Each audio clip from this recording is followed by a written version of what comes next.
Hey everybody, CVH here, and today we're going to be doing another deck tech video. And this video is not going to be like a normal deck tech on this channel where we take a look at one list and talk just about the card choices in it. We're actually going to be talking conceptually about the Stealer of Secrets OTK, or a one-turn kill if you're unfamiliar with the terminology. This is a deck that I had heard the combo before, and I really wanted to test it. Sounded super interesting, and pulling off those sick combos that kill your opponent in one turn or close to it, it's always a lot of fun.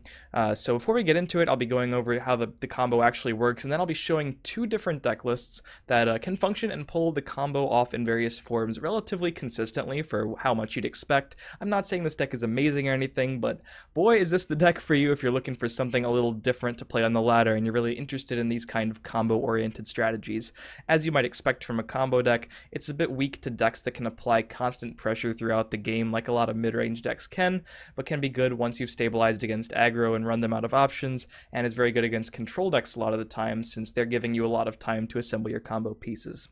So what is the Stealer of Secrets OTK anyway? How does this card actually kill your opponent in one turn? We all saw this in the Fall of the Dark Brotherhood, and it didn't really look like that good of a card. And I stand by that. By itself, it's definitely a pretty awful card, but in the right deck, with this exact kind of combo, it can kill your opponent in one attack. So as you can see, it gets buffed by the amount of actions in your discard pile, and we use that along with something that has charge. As you'll see in the Assassin list we'll look at, we're using Shadowmere for that purpose, since it has a one-cost charge creature, but you can also use the Nord Firebrands that are coming off of cards like Raiding Party as a very cheap charge option. And then we add the final piece to the puzzle. It's a 3-card combo, the final piece being Mentor's Ring. So we play the Stealer of Secrets. It's sufficiently huge. Enough actions have been in the discard pile at that point to be able to OTK your opponent basically as long as he gets charge. So you play the Stealer, you play with the charge creature you have, equip the Mentor's Ring to the charge creature, and that should seal the deal. Now, whether or not you get to actually OTK your opponent with that depends on the stages leading up to that part of the game, whether or not you've had to get a bit aggressive because you know you have to settle for a slightly smaller Stealer of Secrets. You can kill people from like 18 life, or you can kill people from 30 life. It really depends on how the game's gone up to that point. So that's the combo. That's how you're ideally going to be ending the games with these deck lists. So besides that, obviously, decks with strength have access to Raiding Party, which is a pretty critical component, and you get to run 3 of them as opposed to the unique legendary of Shadowmere. But I did experiment with some Battlemage, and then I moved into some Assassin at the request of my stream chat because they said, hey, Assassin has access to a lot of really good, cheap actions, so try that out as well. And I did have more success with that build, but I feel like I initially built Battlemage pretty poorly. So let's take a look at what the sample list might look like. Although you can conceivably build this deck with any colors, I have a feeling Battlemage is probably the best. But I'll be taking a look at the Assassin deck first. So this is the OTK Assassin list I was using on stream near the end of things. Went through a lot of variations. Obviously, this is what I had originally settled on, or not originally, but after I went through some testing, this is the list that I'd found some success with on the ladder. And by success, I don't mean that it maintained a positive win rate at Legend. I mean that it got the combo off more consistently than you'd imagine. Obviously, this deck is probably weak overall, but very fun when it works, so I thought I'd showcase it. But as you can see, we have the 3 main pieces of the combo. The one of Shadowmere, because we aren't playing Raiding Party, so we need the charge. This is a critical component. Risking overdrawing with this is a problem because if you overdraw the 1 copy of Shadowmere, you could be in some hot water, but if you have it in your hand, it's fine, obviously. Overdrawing welcome sometimes since you're just dumping other actions into your discard pile. And then we have the Mentor's Ring as a 2 of and the Stealer of Secrets as a 2 of as well. As you can see, the rest of the deck is dedicated to drawing a bunch of cards and removing a bunch of stuff from the board, which fits into the deck's game plan of playing a bunch of actions because you're going to be using a lot of actions as removal. So the curses with the Goblin Skulks, this will thin your deck early while applying some pressure to the board. Playing Goblin Skulk and Assassin is very common, so your opponent's probably not going to know what's going on too early in this version. The Fire Bolts, fine action. Shadow Shift, fine action, cycles you, it's totally reasonable. Finish Off, great removal, cheap action. Ice Spike, great cycle, cheap action. It's either removal or cycle in this deck. Palace Conspirator, getting you deeper into your deck, also milling an action that you don't need. These decks have no problem keeping their hands full. 3 Shimmerine Peddlers, amazing card for this kind of combo deck, as you might expect. Being able to combo with all kinds of cheap actions. Thieves Guild Recruit, more cycle. The Crushing Blows and the Malefic Wreaths for more removal. Elusive Schemer for more cycle. Actually, didn't even need the 3 of them. We are playing 3 Merchant's Camel, though, because this card allows you to specifically search deeper into your deck for those combo pieces you might be missing. Very critical when you're playing the Shadowmere version because you only have that one charge creature, and you get to ideally mill 2 actions there as well. Queen Baron Zaya, I threw this in just because I felt like I needed a little bit more heal, or a little bit of heal period. Some of the versions I tested had Telvanni Arcanist, which you can then get some healing off of. You could also maybe try a mage version and run healing potions or something like that. But Queen was fine, you know, I applied some pressure to the board so I could use it to kill things or maybe get my opponent down past the first rune break. And, you know, the drain is good. The guards on some things that have already cycled, like, you know, Palace Conspirator or Thieves Guild, totally fine there.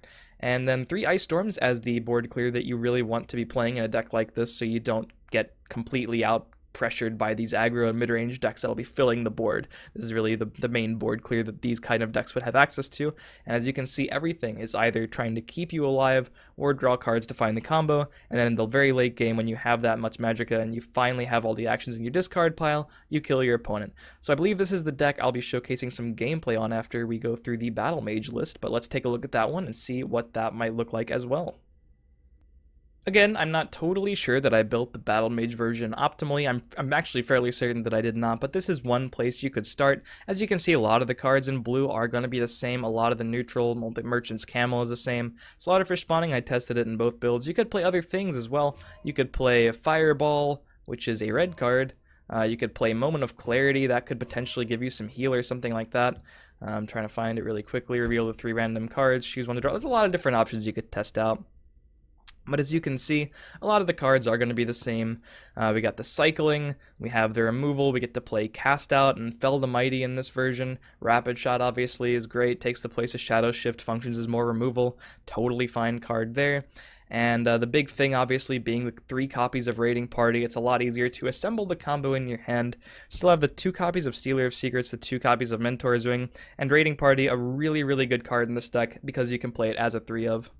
Since you only need the 1 copy of the Nord Firebrand to activate the combo with the Stealer of Secrets and the Mentor's Ring, you can use the other copies of Raiding Party and the other Nord you get off the Raiding Party as removal, as long as the things you need to remove are relatively low health. They function as fine things to ping your opponent with, or they add the compounding damage with the Firebolts and the Rapid Shots, or maybe your board clears like Ice Storm. The important thing being that you can see the Raiding Party with relative consistency as opposed to Shadowmere, so the combo is online that much more consistently, because the last thing you want to do is be finally stabilized against your opponent. You know you're not at risk of dying, and you're just trying to find that last little piece of the combo, the Shadowmere, usually when you're cycling through your deck wondering where it is. So the 3 copies of Raiding Party definitely helps with that, and functions as removal as well. So I do think this version will wind up being where the deck wants to be. You're obviously forced into intelligence because of the Mentor's Ring and the Stealer of Secrets being an intelligence, and the Raiding Party giving you that much extra consistency in a deck with very little consistency is probably the ideal combination, the ideal class for the deck.